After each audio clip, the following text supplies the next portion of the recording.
Hello, good morning. Good morning, सत श्री अकाल। SP की यानी क्लासेस में मैं संतोष कुमारी बगड़िया आज एक फिर नए टॉपिक पर डिस्कस करने के लिए और आपको एक अच्छे से सॉलिड कंटेंट के साथ अपनी तैयारी को मजबूत करने के लिए यहाँ पर उपस्थित हुई हूँ। मेरा आज का जो टॉपिक है वो है राजस्थान निःशुल्क एवं अनिवार्य बाल शिक्षा का अधिकार अधिनियम 2011, वो भी राजस्थान के संदर्भ में। इसमें आज हम देखेंगे, पहले तो मैंने आपको जो इम्पोर्टेंट क्वेश्चन बन सकते थे वो मैंने पहले तो क्वेश्चन करवा दिए 7 से 8। उसके बाद मैं आपको करवाने वाली हूँ विस्तार से, तो इस क्लास में बने रहिएगा। और इन जो टॉपिक जो मैंने पॉइंट करवाए ना, सिर्फ इतना तैयार कर लीजिएगा। इसके बाद इस एक्स्ट्रा करना आपके हाथ में है, लेकिन इतना भी कर लेंगे तो भी पेपर में कहीं ना कहीं एक आधा क्वेश्चन इसमें से लग जाएगा। बाकी कुछ अपडेट होगा तो वो भी मैं करवाती रहूँगी पार्ट 1 2 के नाम से डालकर।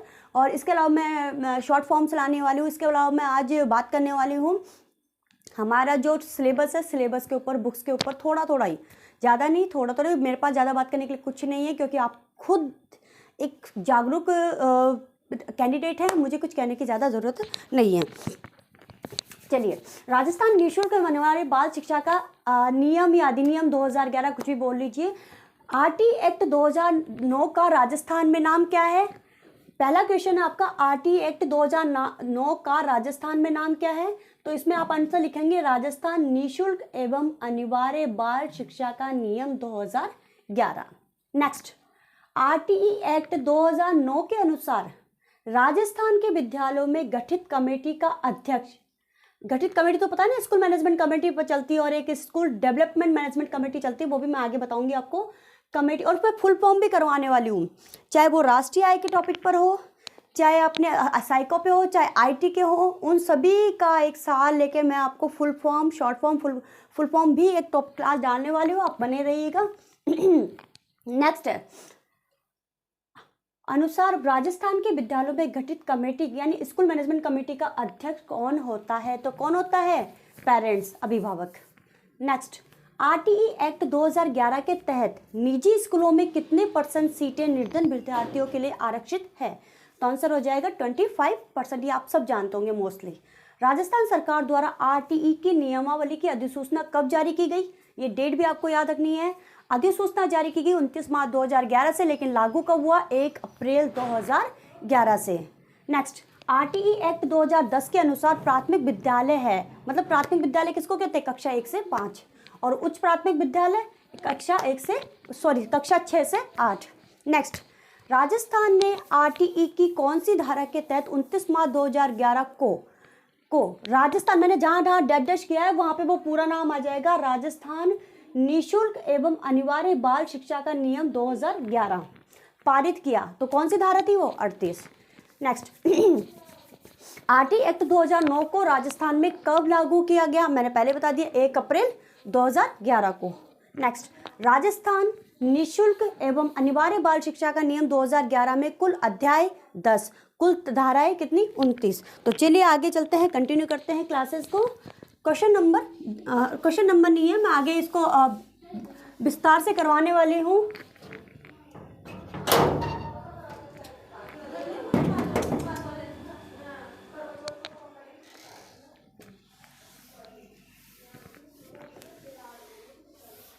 आगे मैं विस्तार से करवाने वाली हूँ आपको।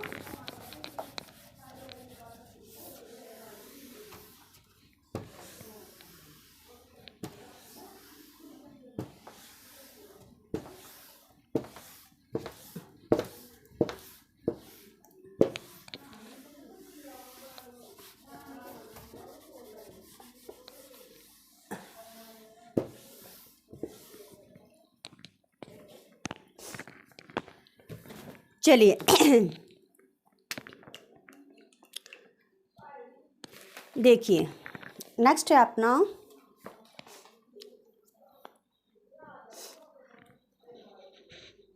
अध्याय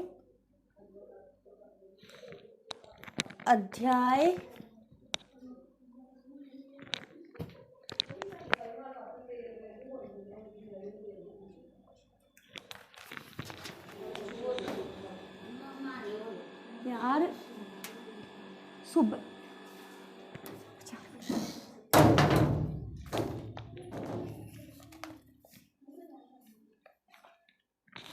अध्याय 1 की जो धारा 2 से यहाँ स्टार्ट होता है। अध्याय 1 में धारा 2। पहले मैं अध्याय 1 की धारा, अध्याय 1 में कौन कौन सी धारा है आपको पता है ना? कौन कौन सी धाराएं हैं? धारा 1 और 2। धारा 1 में क्या है? धारा 1 को किसी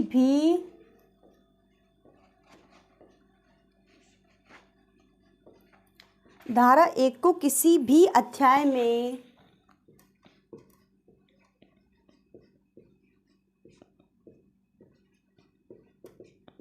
शामिल धारा 1 को किसी भी अध्याय में शामिल नहीं किया गया है, नहीं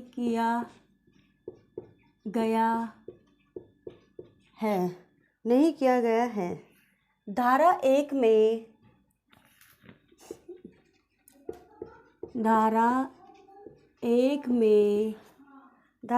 में RTE 2011 का नाम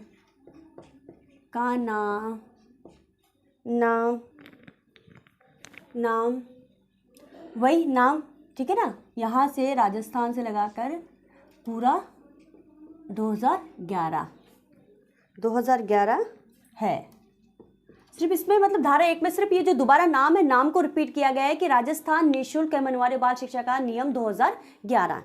अब आप बात कीजिए धारा 2।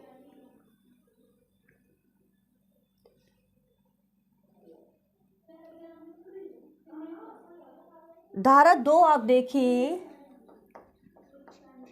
धारा 2 कक्षा 1 से 8 तक, कक्षा 1 से 8 तक शिक्षा प्रदान करने वाला, यार इनको कक्षा 1 से 8 तक शिक्षा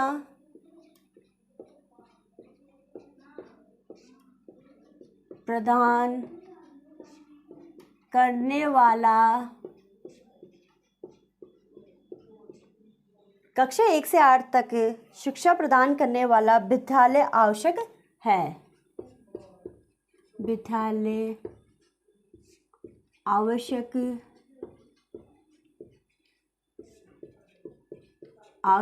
है। नेक्स्ट हम बात करेंगे अध्याय 2। अध्याय 2 में आप देखेंगे अध्याय 2, ठीक है? अध्याय 2 में आपकी कौन कौन सी धाराएं जाएंगी?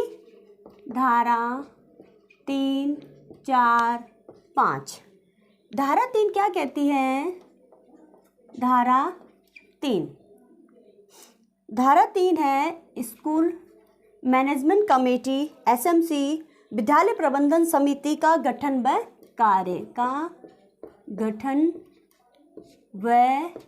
कार्य, ठीक है? स्कूल मैनेजमेंट कमेटी का गठन व कार्य। धारा 4 क्या कहती है? प्रबंधन कार्यकारी समिति, प्रबंधन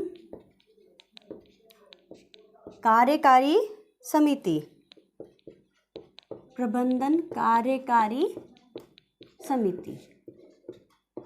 इसको आप ध्यान से देखिए, ये जो है वो एक तरीके से स्कूल मैनेजमेंट कमेटी, मैं आपको बता देती हूँ। स्कूल मैनेजमेंट कमेटी जो होता है ना, स्कूल मैनेजमेंट कमेटी, और एक होता है क्या आपका स्कूल मैनेजमेंट कमेटी का एक कक्षा 1 से 8 स्कूल मैनेजमेंट कमेटी कक्षा 1 से 8 के स्कूल में, कक्षा तक के स्कूल में,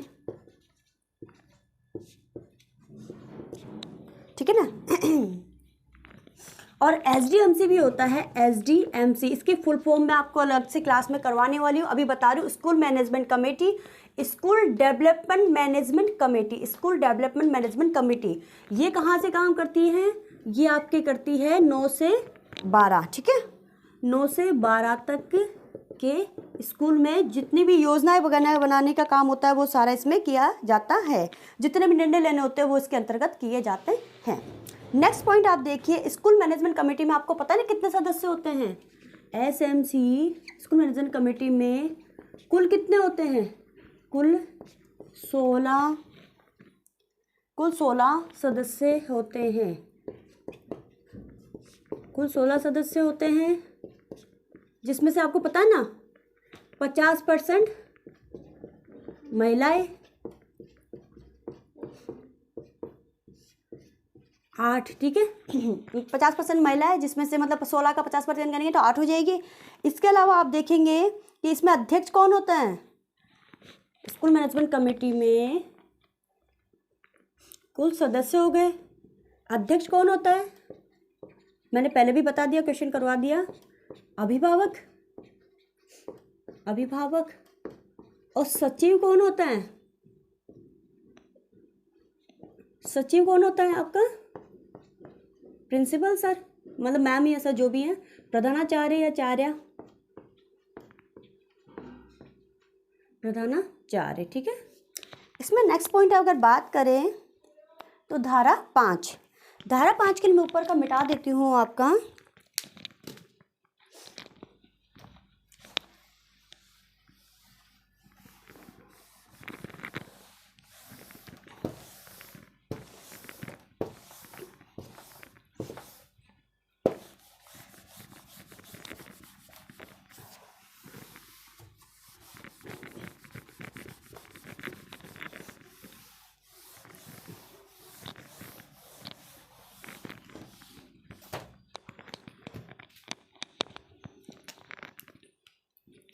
धारा 5 देखिए आप, 3, 4, 5 थी ना अध्याय में, धारा 5। और धारा 5 में देखिए विद्यालय विकास योजनाओं के बारे में। विद्यालय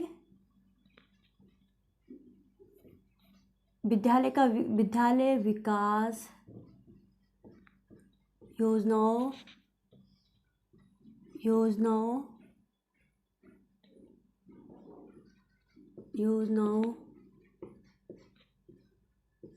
के बारे में, मतलब स्कूल में क्या होना चाहिए, क्या है, क्या अच्छा और हो सकता है बच्चों के लिए, क्या क्या करनी चाहिए, जो कितनी भी वो जो भी अपनी होती है इसको भी आप बांटिए। कक्षा 1 से 8 कौन बनाएगा? इसमें नीतियाँ बता सकते हैं ना आप, तो आप। और इसमें ले लो कक्षा 9 से 12, इसमें कौन बनाएगा? इसमें तो स्कूल मैनेजमेंट कमेटी, ऊपर बताया मैंने आपको। और इसमें स्कूल डेवलपमेंट मैनेजमेंट कमेटी, ठीक है, ठीक है ना। योजनाओं के बारे में, योजनाएं कौन बनाएगी? एसएमसी बनाएगी इसमें तो। और 9 से 10th के लिए कौन बनाएगी? एसडीएमसी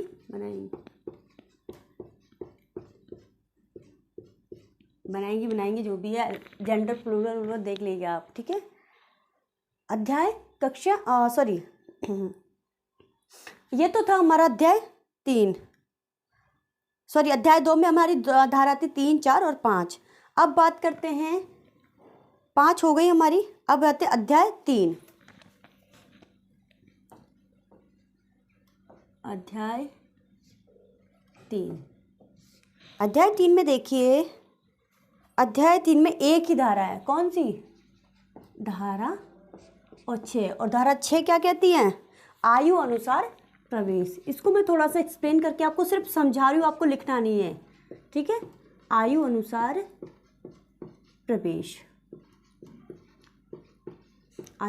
प्रवेश, धारा 6 क्या कहती है? आयु अनुसार प्रवेश। थोड़ा सा इस पर एक पॉइंट मैं लिखवा देती हूँ, फिर आपको मैं एक्सप्लेन करूँगी। आयु अनुसार आयु अनुसार प्रवेश देने पर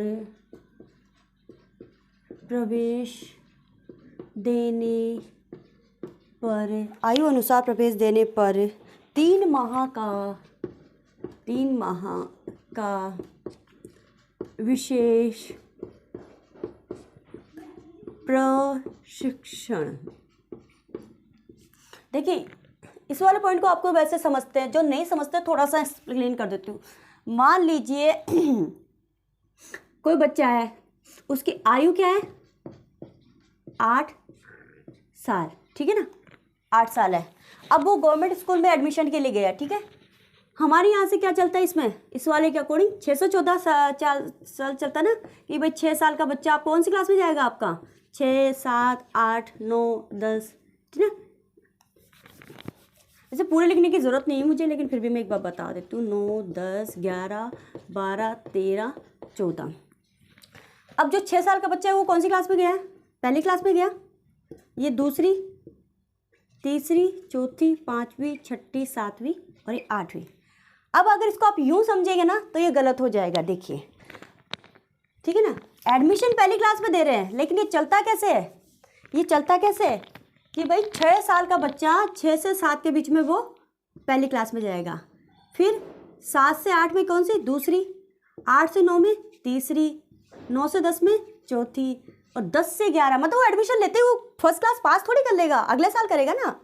फिर ये 5वीं, फिर ये छठी, फिर ये 7वीं और फिर ये 8वीं। ऐसे कक्षा 1 से 8 तक आपका 1, 2, 3, 4, 5, 6, 7, 8 ऐसे आपका चलता है, ठीक है भाई। 6 साल का बच्चा हुआ, एडमिशन के लिए गया, तो 6 साल पूरे होने के 1, 2 महीने, 4 महीने जो भी है वो गया, उसी साल तो उसने फर्स्ट क्लास नहीं पूरी कर ली ना, वो अगले सेशन के आने तक करेगा, इसलिए वो 1 साल पूरा।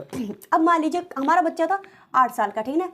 अब वो एडमिशन के लिए गया, 8 साल का है, कहाँ है, यहाँ है ना, 8 साल का है, तो 8 साल में उसको बताइए कौन सी उम्र में जाएगा वो। 6 से 7 में तो वो पहली में गया है ना, 7 से 8 में वो दूसरी में गया, ठीक है ना। अगर वो 8 में प्रवेश ही कराए तो उसको कौन सी क्लास में प्रवेश दिया जाएगा, दूसरी में। लेकिन अगर मान लीजिए वो दूसरी क्लास में चला तो गया, लेकिन उसको कुछ आता जाता नहीं है, ठीक है ना।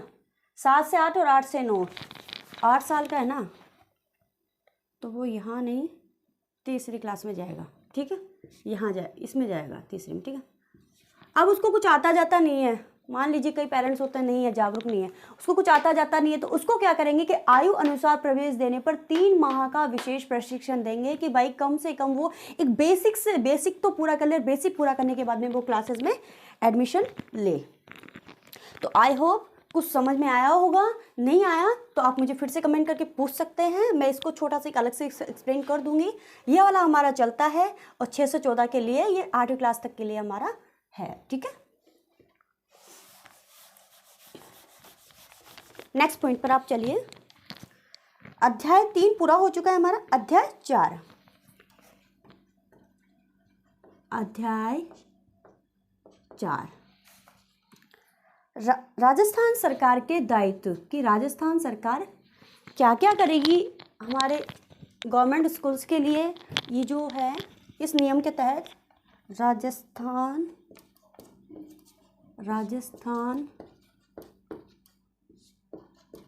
सरकार के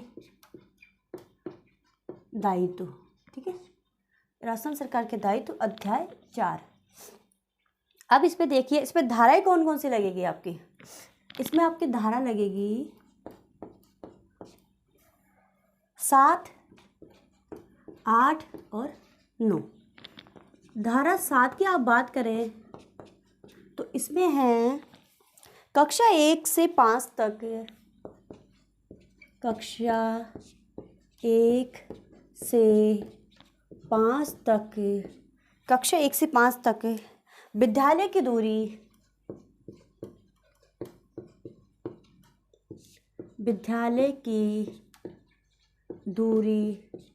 कक्षा 1 से 5 तक विद्यालय की दूरी छात्र निवास से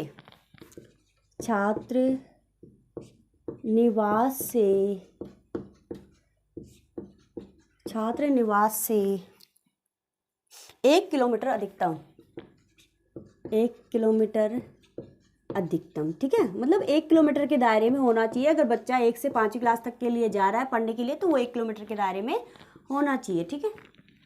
और यही बात अगर आप 6 से 8 की करेंगे ना, 6 से 8 तक,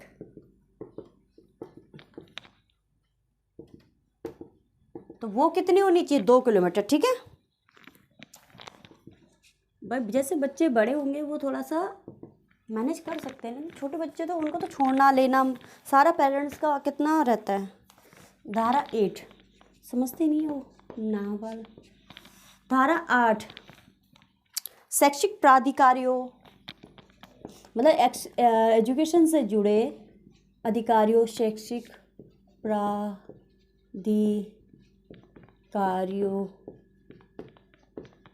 प्राधिकारियों व राज्य सरकार के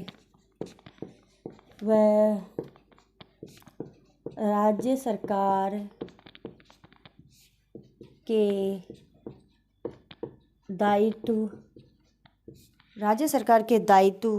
ठीक है ना। धारा 9 क्या कहती है, धारा 9 क्या कहती है, स्थानीय अधिकारियों द्वारा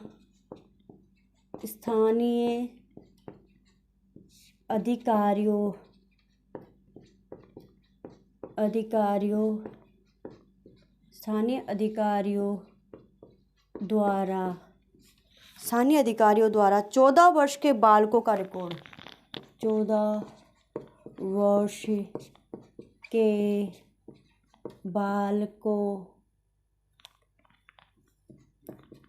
बालकों का रिकॉर्ड रखा जाएगा,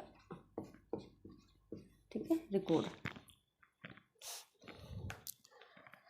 ठीक है। धारा 8 ने क्या कहा, धारा 8 शैक्षिक प्राधिकरण राज्य सरकार के दायित्व क्या होंगे। धारा 9 स्थानीय अधिकारियों द्वारा 14 वर्ष के बालकों का रिकॉर्ड। स्थानीय जो है वो स्कूल से रिलेटेड हो जाएंगे, यानी स्कूल में जो है टीचर मैम जो भी हैं, स्कूल प्रिंसिपल की बच्चों का एडमिशन कैसे ज़्यादा से ज़्यादा एडमिशन हो, ज़्यादा से ज़्यादा वो उपस्थिति दे, सारी चीज़ें वो स्कूल मैनेजमेंट वो स्थानीय में आ जाएगा आपका, ठीक है। स्कूल वाले जो हैं सारे कक्षा, और ये धारा 9 हो चुकी। चलिए आगे बढ़ते हैं।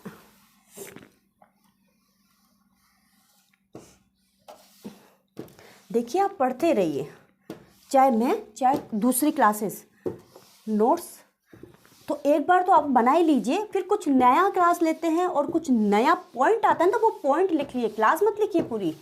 आप अपनी कॉपी में इतनी स्पेस तो थोड़ा छोड़ा कीजिए ताकि पतला आप पेंसिल से उस पर करेक्शंस करते रहें। मार्कर, वो क्या बोलते हैं इसको, वाइटनर, ये सब तो आपके पास सदा रहना चाहिए। आप उसमें एडिशन, सब्ट्रैक्शन ये सब करते रहें, गणित का फॉर्मूला लगाते रहें,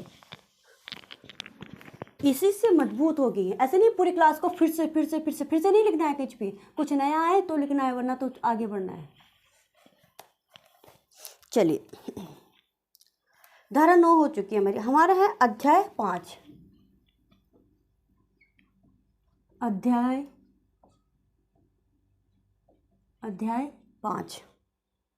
अध्याय 5 में देखिए धारा 10, 11, 12, 13, 14, 15, ठीक है ना। 10 से लेकर 15 तक बात करते हैं। धारा 10 क्या कहती हैं, निजी विद्यालयों में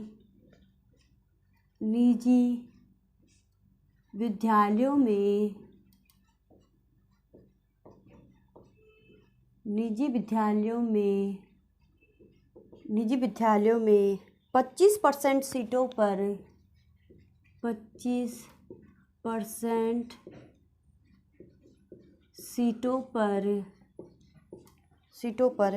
गरीब छात्रों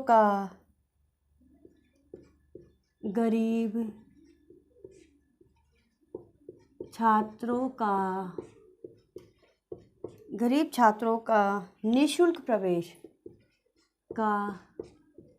निःशुल्क प्रवेश, ठीक है। निजी विद्यालयों में 25% सीटों पर गरीब छात्रों का निःशुल्क प्रवेश। धारा 11,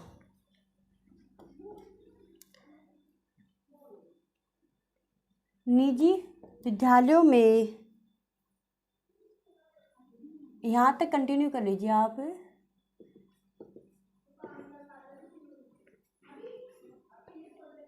सीटों पर जिन बालकों को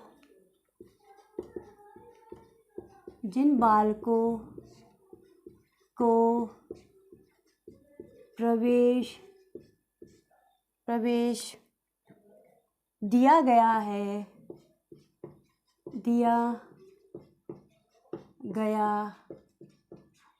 प्रवेश दिया गया है, उनके व्यय की राशि का निर्धारण, उनके व्यय की राशि का निर्धारण।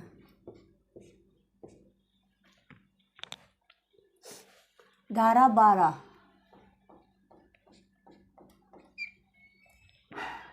आयु के दस्तावेज के संबंध में, आयु के दस्तावेज के संबंध में, आयु के दस्तावेज के संबंध में। धारा 22 क्या कहती है कि आयु के दस्तावेज के संबंध में, मतलब डॉक्यूमेंट अगर आपके पास न भी हो तो ऐसा नहीं कि बच्चों को एडमिशन देंगे, बच्चों को एडमिशन दो, डॉक्यूमेंट सबमिट होते रहेंगे, ठीक है। इसमें नोट लिख लीजिए, दस्तावेज के अभाव में, मतलब डॉक्यूमेंट्स, दस्तावेज के अभाव में प्रवेश से वंचित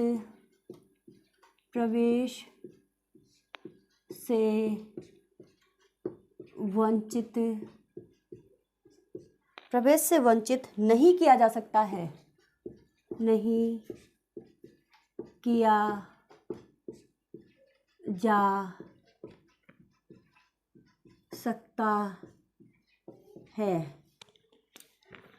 दस्तावेज के अभाव में प्रवेश से वंचित नहीं किया जा सकता है। आप एडमिशन दे दो, डॉक्यूमेंट सबमिट करवा देंगे। धारा 13, बालक विद्यालय में प्रवेश, बालक विद्यालय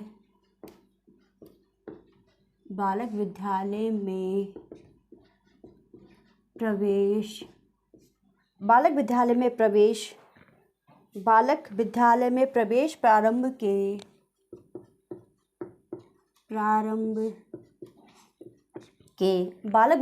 प्रवेश प्रारंभ के 6 माह में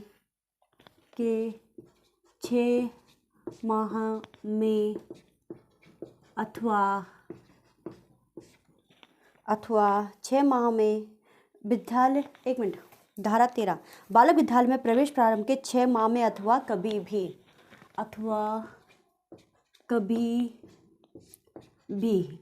ठीक है।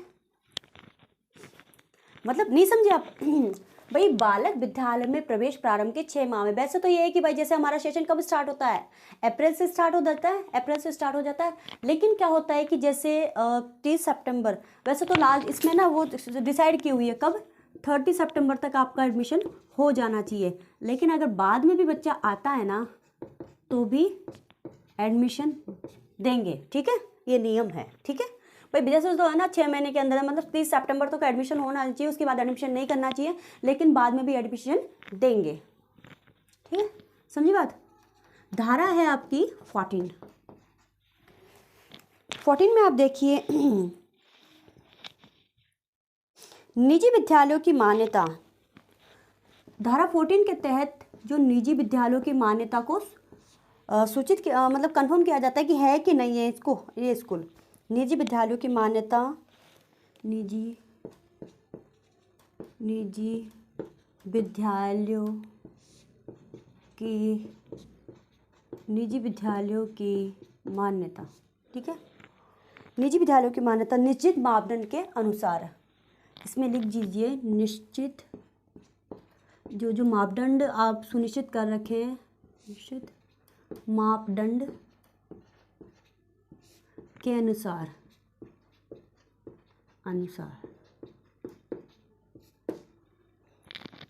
मतलब इस निजी विद्यालय खोलने के लिए क्या क्या जरूरी नियम है, वो नियमों का सारा इसमें उल्लेख है। धारा 15, कितने बच्चे होने चाहिए, कितने टीचर्स होने चाहिए, टीचर्स की क्या क्वालिफिकेशन होनी चाहिए, कौन से स्कूल के लिए आप खोल रहे हैं, मतलब सारी चीज़ें आ जाती है। धारा 15, निजी विद्यालयों की मान्यता रद्द करना। यहाँ पे स्कूल खुलवाई है तो यहाँ पे बंद करवाई, क्यों करवाई, उसके नियमों के बारे में इसका उल्लेख है। निजी विद्यालयों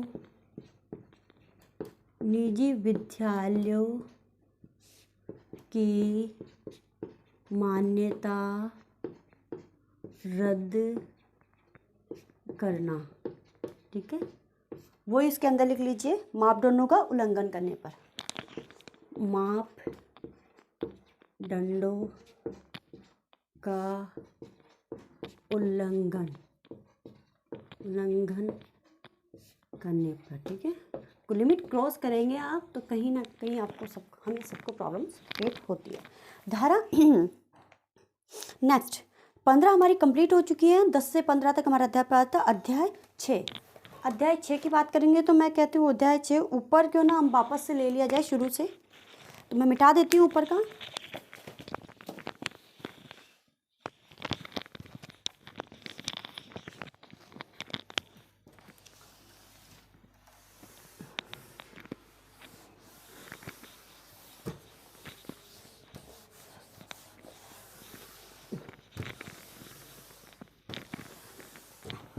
हमको बीएड में सिखाया था ये सब।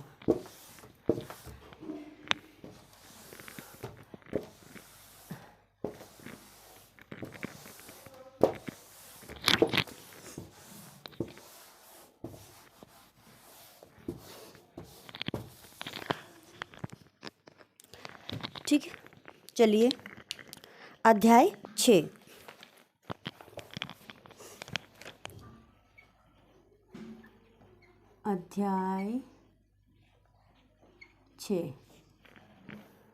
अध्याय 6 में धारा आ जाएगी आपकी 16 से लेकर 21 तक। 16, 17, 18, 19, 20 और 21। चलिए धारा 16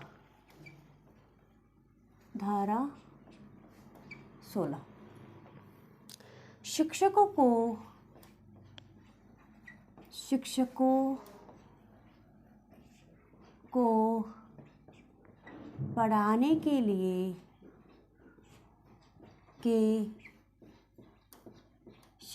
पढ़ाने के लिए न्यूनतम योग्यता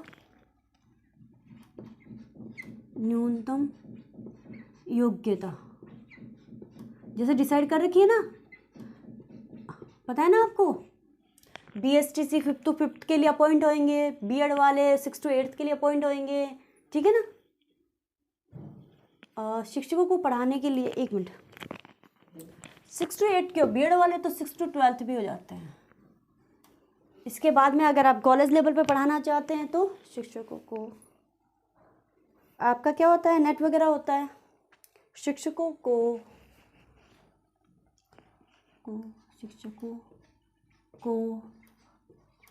पढ़ाने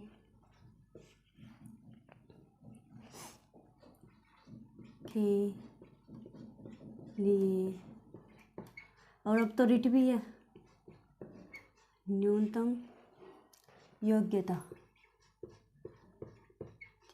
ये लीजिए, शिक्षकों को पढ़ाने के लिए न्यूनतम योग्यता। धारा 17 क्या कहती है? धारा 17 क्या कहती है? यहाँ तक कंटिन्यू कीजिए। के लिए न्यूनतम योग्यता में छूट। इस पे इसका मतलब समझिए, मान लीजिए कोई टीचर ऐसा है कि कोई टीचर ऐसा है जो उसने बीएसटीसी की हुई है, ठीक है, बीएससी के बेस पे उसमें वो, लेकिन वो जो जहाँ पर है, जैसे किसी भी ज़िले में है, उस ज़िले में वो पढ़ा रहा है क्या, 6th to 7th को भी पढ़ा रहा है। क्यों? क्योंकि वहाँ पे टीचर अवेलेबल नहीं है। तो उस परिस्थिति में क्या होता है कि सरकार की तरफ से उन्हें लिखित में छूट दी जाती है कि आप इस बीच में आगे की अपनी क्वालिफिकेशन भी पूरी कीजिए, या इसी जो आपके पास बीएसटीसी आपने कंप्लीट कर रखी है आप उसी में पढ़ाइए अभी। तो ये जो छूट होती है, ये छूट उन टीचर्स को दे दी जाती है। सब गवर्नमेंट टीचर्स के लिए है यहाँ पे ये छूट, ठीक है। अवेलेबिलिटी नहीं है तो आप ऑब्वियसली जानते हैं, अभाव में तो फिर थोड़ा बहुत छूट वगैरह देना बनता है। धारा 18, शिक्षक जो पढ़ा रहे हैं, धारा 18, शिक्षक जो पढ़ा रहे हैं, शिक्षक जो पढ़ा रहे हैं उन्हें न्यूनतम योग्यता अर्जित करने में, उन्हें न्यूनतम योग्यता अर्जित करने में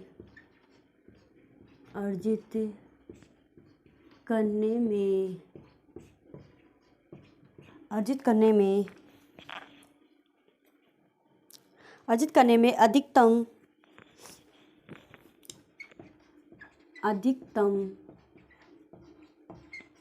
छूट का मतलब यहाँ ये नहीं है कि आप आराम से बस बैठ गए, ऐसे नहीं, आप अपनी आगे की क्वालिफिकेशन कंप्लीट कीजिए, इसके लिए एलिजिबल हुई है।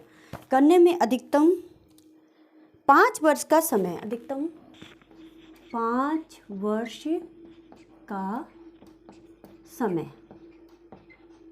देखिए यहाँ पे बात हुई कि शिक्षकों को पढ़ाने के लिए न्यूनतम योग्यता 16 में बात हुई। 16 में अगर ये न्यूनतम योग्यता नहीं है और परिस्थिति ऐसी है कि पढ़ाना पड़ रहा है तो सरकार छूट देती है लिखित में, और उसमें भी धारा 18 में फिर से इसमें ऐड किया गया है कि शिक्षक जो पढ़ा रहे हैं उन्हें न्यूनतम योग्यता अर्जित करने में अधिकतम 5 वर्ष का समय।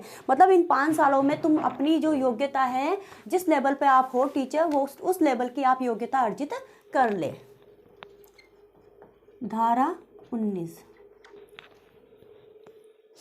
शिक्षकों के वेतन भत्ते। इसके लिए तो वही सब जीतते हैं, शिक्षकों के, हम सारे अभी जो एफर्ट लगा रहे हैं वो इसी के लिए लगा रहे हैं, शिक्षकों के वेतन भत्ते। और ईश्वर करे आप सभी के जीवन में ऐसा दिन भी आए, शिक्षकों के वेतन भत्ते।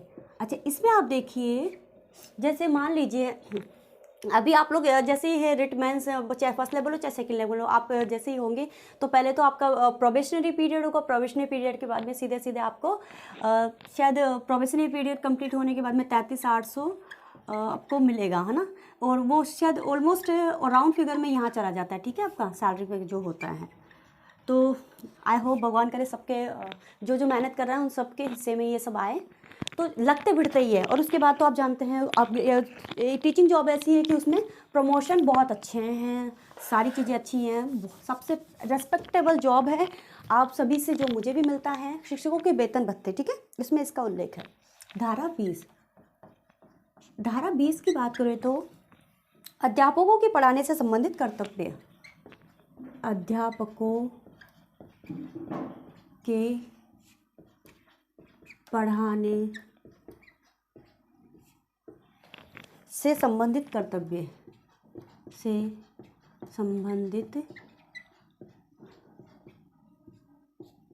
कर्तव्य,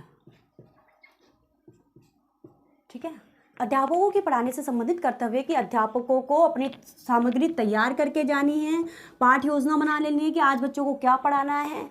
उसके लिए आप जो बोलते हैं ना प्रस्तावना जो मतलब जैसे बीएड में पढ़ाया जाता है कि कैसे बच्चों को उस टॉपिक तक लाया जाए, वो सारी चीज़ें आप तैयार करके जाइए। कंटेंट क्या पढ़ाना है, उस आधा 1 घंटे के पीरियड में आपको फटाफट उनको क्वालिटी के साथ कैसे पढ़ाना है, वो सारी तैयारियाँ इसके अंतर्गत आ जाती हैं। धारा 21 अध्यापकों की, ये तो हो गया। धारा 21 में आप देखिए विद्यालयों में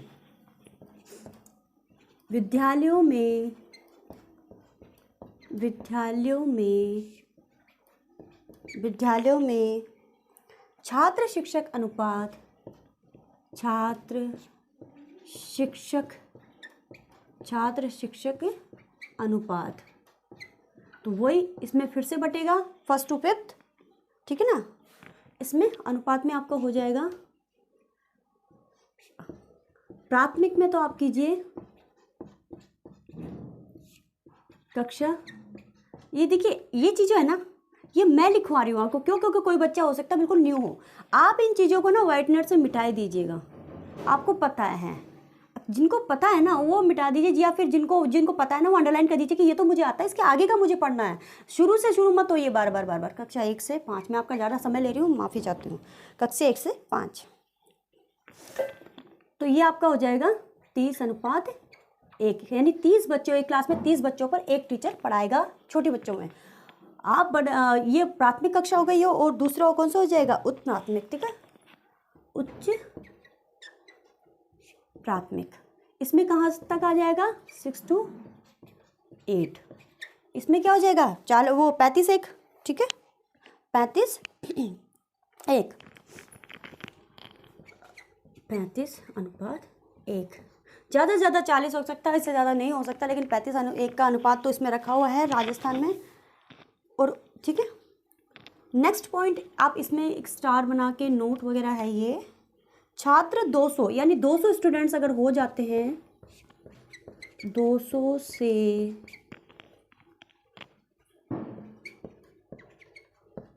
अधिक होने पर, छात्र 200 से अधिक होने पर कक्षा 1 से 5, आप मुझे कमेंट करके बताते रहें कि आपको किस टॉपिक पर पहले आपको क्लास चाहिए, मैं वो भी अरेंज करने की कोशिश करूँगी।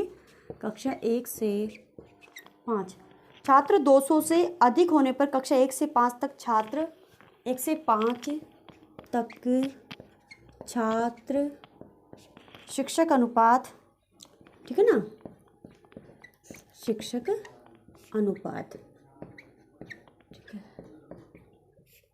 40:1। समझे आप? वैसे तो हमारा क्या था, 30:1 था 1 से 5 में, लेकिन अगर स्कूल में 200 स्टूडेंट से अधिक स्टूडेंट हैं तो 40:1 भी रखा जा सकता है। अब बात आती है अध्याय 7। अध्याय 7 के लिए मैं मिटा दूँ, यहीं करवा दूँ? ठीक है, यहीं करवा देती हूँ। अध्याय 7, ठीक है, कौन कौन सी धारा आएंगी? अध्याय 7 में आ जाएगी धारा 22, 23। धारा 22 बात करें, धारा 22 पाठ्यक्रम निर्माण, पाठ्यक्रम निर्माण। और धारा 23 क्या कहती है? पाठ्यक्रम निर्माण। और दूसरा पॉइंट इसी में है CCE, इसकी भी फुल फॉर्म मैं आपको आगे करवाने वाली हूँ। CCE हिंदी में आप अभी देख लीजिए, सतत, इसका है कंटिन्यूअस एंड कॉम्प्रीहेंशन इवेल्यूएशन, सतत एवं व्यापक मूल्यांकन। ये पूरा एक चैप्टर था जब रीट 2021 हुई थी, अब ये थोड़ा सा इसमें कम ज़्यादा कर दिया है अपने, सतत एवं व्यापक मूल्यांकन, ठीक है। धारा 23 अगर इसमें देखी जाए तो मैं ऊपर करवा देती हूँ या फिर यहाँ करवाती हूँ। 22 धारा 23 इसी में देख लीजिए, धारा 23। धारा 23 क्या कहती है? प्रत्येक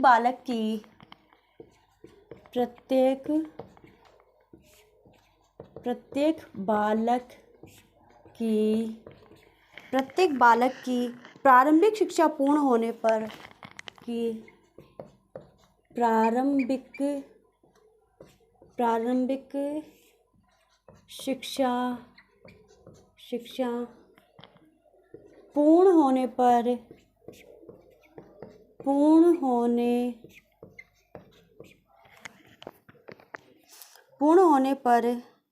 प्रारंभिक शिक्षा पूर्णता, प्रारंभिक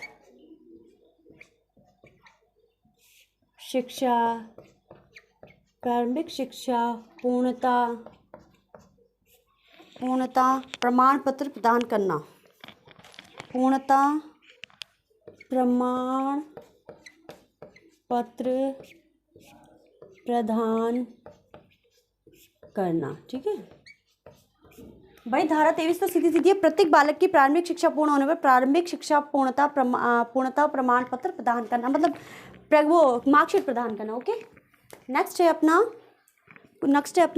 23 ये हो चुका।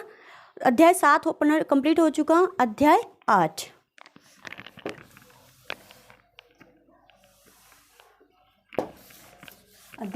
आप देखिए।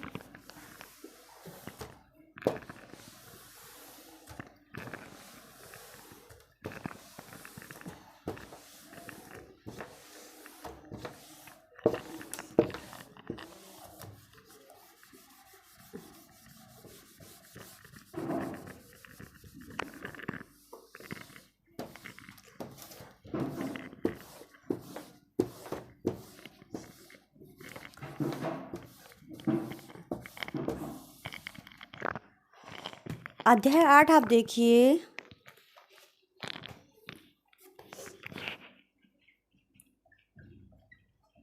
अध्याय 8 धारा इसमें 24-25, धारा 24-25। धारा 24 की अगर बात की जाए तो क्या कहती है? शिक्षकों की शिकायत का निवारण। शिक्षकों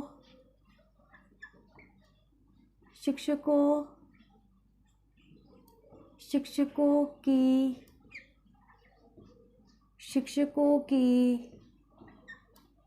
शिकायत का निवारण, मतलब शिक्षक जो भी शिकायत करे, चाहे विद्यालय में कुछ हमें भवन में कोई प्रॉब्लम हो, बच्चों के एजुकेशन के लिए कोई सामग्री चाहिए, या फिर जैसे उनकी ड्यूटीज़ लगाई जाती हैं। आप जानते हैं ना, उनकी ड्यूटी 2 जगह लगती है। कहाँ पे बताइए। एक तो जनगणना में लगते हैं ना, है ना, और एक दूसरा आप मुझे कमेंट करके बताइए। तो जो होता क्या है कि शिकायतों का निवारण, अगर कोई उनकी शिकायत हो तो ब्लॉक स्तर पर व जिला स्तर पर। ठीक है, शिकायतों का निवारण ब्लॉक स्तर पर, लेकिन फिर भी पूरी नहीं होती है। कल हम टीचर्स बात कर रहे थे। अब देखिए छोटे बच्चों की, मतलब 6 to 8 फर्स्ट टू 8th वालों की कितने डिस्टर्ब हो रही है। जैसे सीईटी के एग्जाम कंडक्ट करवा लेते हैं, आरपीएससी के एग्जाम कंडक्ट होते ही रहते हैं हमारे यहाँ। शिक्षकों की शिकायत का निवारण ब्लॉक स्तर पर व जिला स्तर पर। वह छुट्टियाँ देनी पड़ती है बच्चों को, फिर हमें जिला स्तर पर। टीचर कल भी हैरान थे, सीईटी जो 7 और 8 को हुई है उस पेपर को लेकर भी।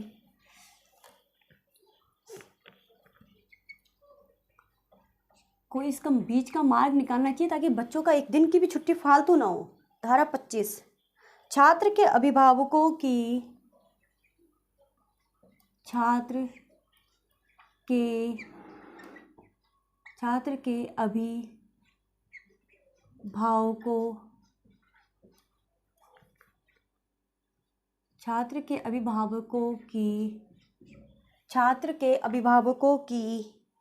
शिकायत का निवारण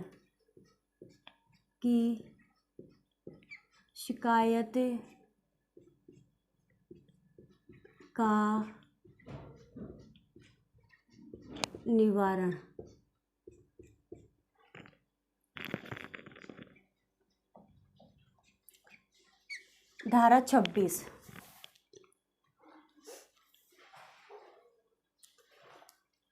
एक मिनट 25 हो गया अपना, 25 तक ही था अपना अध्याय। चैप्टर चेंज होगा 26 में। अध्याय 9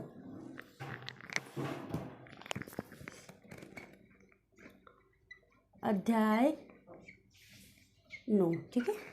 अध्याय 9 में आप धारा देखेंगे, धारा 26, 27, 28। ठीक है, धारा 26 क्या कहती है? धारा 26 राजस्थान राज्य बाल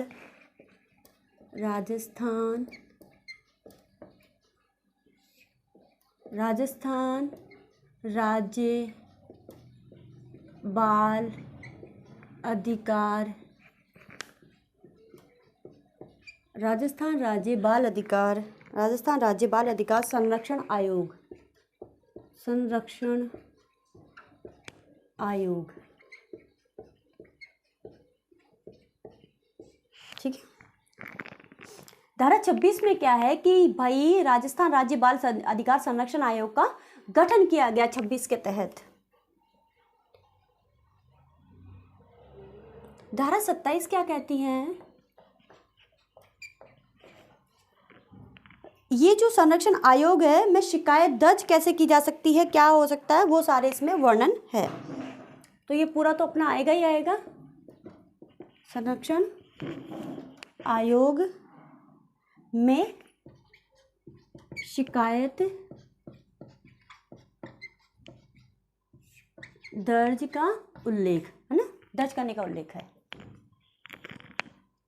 अच्छा, नेक्स्ट चैप्टर है अपना। अच्छा, इसमें ये एक पॉइंट और जोड़ लीजिए आप, 1098, ये क्या है? Child helpline, child help line.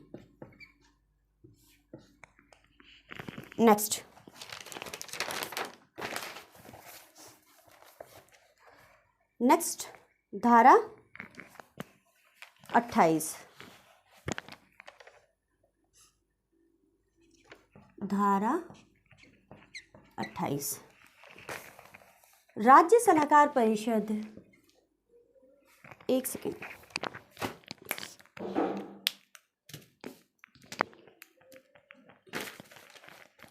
राज्य सलाहकार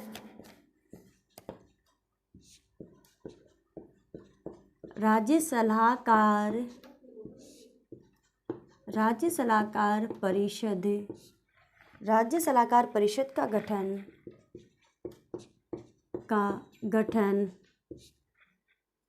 राज्य सलाहकार परिषद का गठन। धारा 28 में राज्य सलाहकार परिषद के गठन का उल्लेख है, किसको किस तरीके से बनाया गया, इसमें क्या क्या हो सकता है। इसमें कुल 15 सदस्य होंगे, इसमें कुल 15 सदस्य होंगे, ठीक है ना।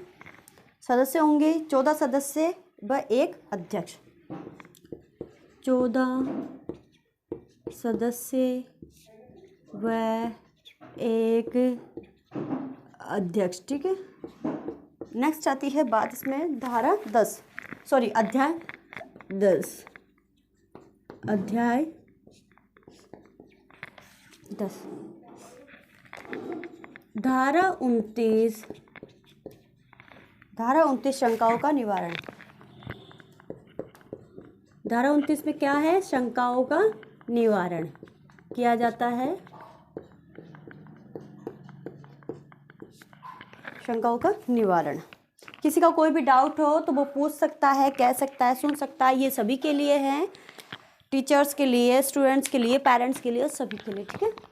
तो ये थी आज की अपनी राष्ट्रीय राजस्थान निःशुल्क होने वाली बाल शिक्षा का अधिकार अधिनियम 2011 राजस्थान के संदर्भ में।